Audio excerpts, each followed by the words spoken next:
kesempatan lagi kita semua untuk mendengarkan renungan singkat kebenaran firman Tuhan. Saudara, saya ambil dari Kisah Para Rasul ayat pasal yang pertama, ayat yang 8. Demikian bunyi firman Tuhan.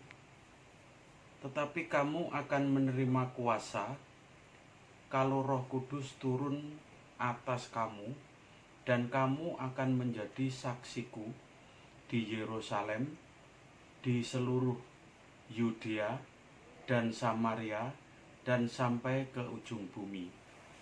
Saudara, ayat ini beberapa minggu disampaikan oleh hambanya Bapak Gideon. Saudara, saya sampai dalam hati saya begini, kenapa firman Tuhan itu sampai diulang terus? Saudara-saudara yang dikasih Tuhan, kita ini adalah manusia yang sangat terbatas, saudara. Pikiran kita terbatas, daya penerima kita terbatas, semuanya serba terbatas. Nah, dengan segala keterbatasan ini, maka Tuhan itu mau di dalam hidup kita, apa yang sudah pernah kita dengar, apa yang sudah pernah kita lakukan, itu maunya diulang, saudara. Kalau di dalam anak sekolah ada istilah ulangan, di dalam Alkitab juga ada ulangan.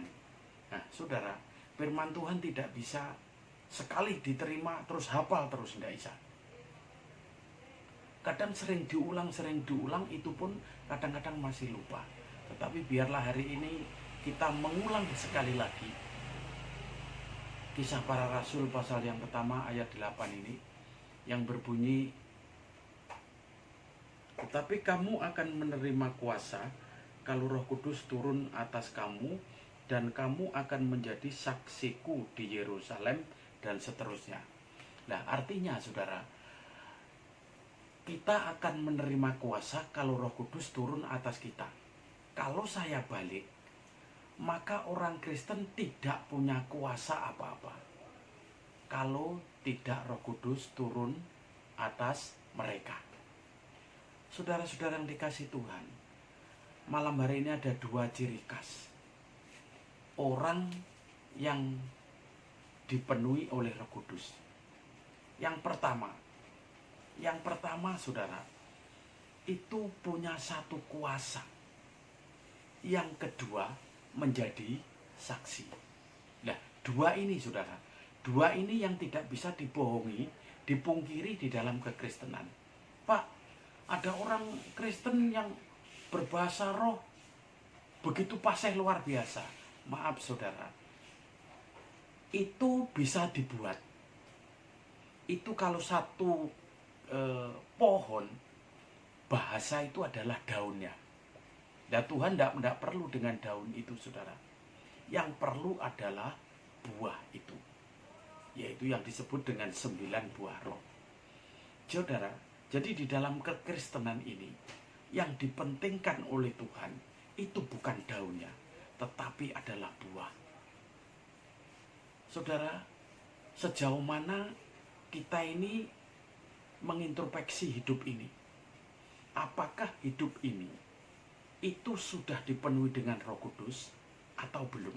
Gampang untuk menerima, untuk mengevaluasi, saudara. Yang pertama, apakah kita ini sudah punya kuasa? Kuasa yang bagaimana, saudara? Kuasa yang dari Roh Kudus. Kuasa yang dari Roh Kudus ini kuasa yang sangat luar biasa.